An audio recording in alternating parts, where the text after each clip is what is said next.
Dear children, come back to online classes. Today we are going to see civics chapter number 4, understanding laws. Actually, what are laws? Laws are the system of rules which a particular country or community recognizes as regulating the actions of its members. You may be familiar with certain laws such as those that specify the age of marriage, the age at which a person can vote, and perhaps even the laws dealing with buying and selling of property. We know that the parliament is in charge of making laws. Do these laws apply to everyone? How do new laws come into being? Could there be laws that are unpopular or controversial? What should we as citizens do under such circumstances? So with these all questions answer we are going to see in this chapter. Our first topic is, do laws apply for all? Do laws apply to all? So here is one situation. Let us read this. A government official helps his son go into hiding because his son has been given a 10-year jail sentence by a district court for a crime that he has committed. Do you think that the government official's actions were right? Should his son be exempt from the law just because his father is economically and politically powerful? No. The government official actions were not right. Rule of law. Laws apply equally to all citizens of the country and no one can be above the law. Neither a government official nor a wealthy person or even the president of a country is above the law. All persons in independent India are equal before law. So the above is a clear case of the violation of law. As you read in Unit 1, members of Constituent Assembly were agreed there should be no arbitrary exercise of power in independent India. So let us see what is Constituent Assembly. Constituent Assembly is a assembly of popularly elected representatives which is assembled for the purpose of drafting or adopting a constitution. And no arbitrary exercise of power. There should be no arbitrary exercise of power in independent India. Arbitrary means unfair or subject to individual will or judgment without restriction.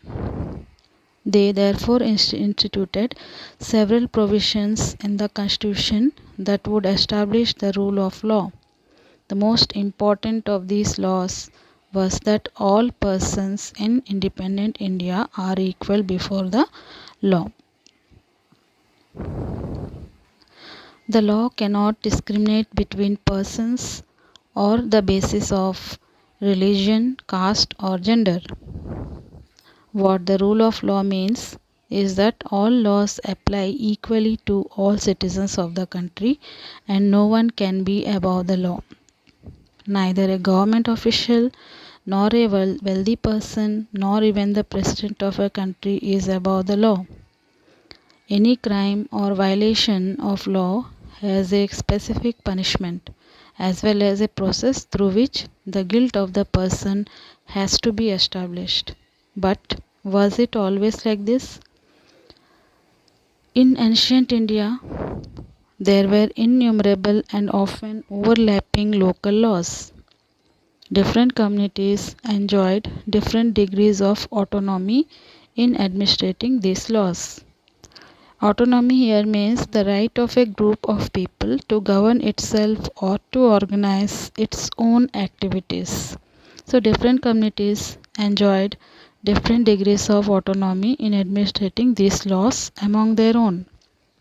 In some cases, the punishment that two persons received for the same crime varied depending on their caste backgrounds, with lower caste being more harshly punished.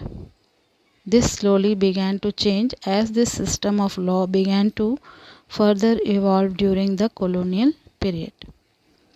Often believed that it was the British colonists who introduced the rule of law in India. Historians have disputed these claims on several grounds, two of which include: first, that colonial law was arbitrary, and second, that the Indian nationalists played a prominent role in the development of the legal sphere in British India. One example of arbitrariness that continued to exist as part of British law is the Sedition Act of 1870. Now let us understand what is sedition. This applies to anything that the government might consider as stirring up resistance or rebellion against it. In such cases, the government does not need absolute evidence in order to arrest persons. Under the Sedition Act of 1870, the British had a very broad interpretation of what constituted sedition. And what this meant was that they could arrest and detain any person they wanted under this act. The nationalists considered this law arbitrary because persons were arrested for a variety of reasons that were seldom clarified beforehand, as well as because those arrested were often kept in jail without a trial. So, the idea of the sedition was very broadly understood within this act. Any person protesting or criticizing the British government could be arrested without due trial. So, protesting and criticizing, that means to express disapproval of someone or something. If they go against the British government, they could be arrested without due trial. Now, one more example we'll see about the British arbitrariness, that the Rowlatt Act, which allowed the British government to imprison people without due trial. Indian nationalists, including Mahatma Gandhi, were vehement in their opposition to the Rowlatt Bill. Despite the large number of protests, the Rowlatt Act came into effect on 10th March 1919. In Punjab, protests against this act continued quite actively, and on April 10th, two leaders of the movement, Dr. Satyapal and Dr. Safiuddin Kislev, were arrested. To protest these arrests, a public meeting was held on 13th April at Jallianwala Bagh in Amritsar. General Dyer entered the park with his troops. They closed the only exit, and without giving any warning, General Dyer ordered the troops to fire. Several hundreds of people died in this gunfire, and many more were wounded, including women and children. This painting shows troops firing on the people during the Jallianwala Bagh massacre. Now let us see the next part. Indian nationalists began protesting and criticizing this arbitrary use of authority by the British. They also began fighting for greater equality and wanted to change the idea of law from a set of rules that they were forced to obey to law as including ideas of justice. So, by the end of the 19th century, the Indian legal profession also began emerging and demanded respect in colonial courts. They began to use law to defend the legal rights of Indians. Indian judges also began to play a greater role in making decisions. Therefore, there were several ways in which Indians played a major role in the evolution of the rule of law during the colonial period. Now let us see here evolution. In context of this chapter, it refers to the way in which protecting women against domestic violence developed from an urgently felt need to a new law that can be enforced throughout the country. So here next, while with the adoption of the constitution, this document served as the foundation on which our representative began making laws for the country. Every year, our representative passes several new laws as well as amend existing ones. Every year, our representatives pass several new laws as well as amend existing ones. Amend means to revise. So, the Hindu Succession Amendment Act 2005, according to this law, sons, daughters, and their mothers can get an equal share of family property. Similarly, new laws have been enacted to control pollution and provide employment. How do people come to think and propose that a new law is necessary? We will read this in the next section. Now let us see how do new laws come about.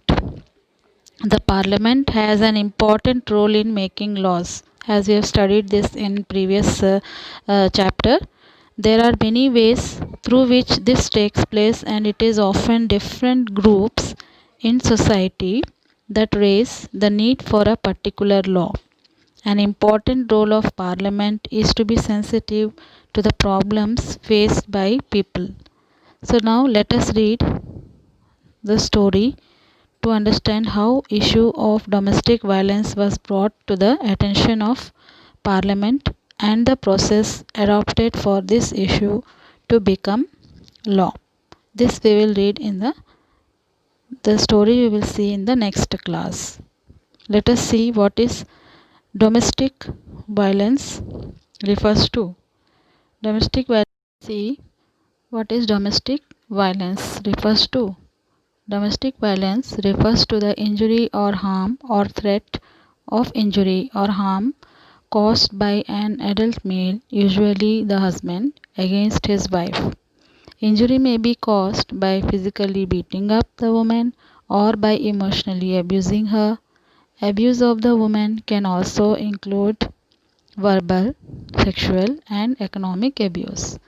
The Protection of Women from Domestic Violence Act 2005 extends the understanding of the term domestic to include all women who live or have lived together in a shared household with the male member who is perpetrating the violence.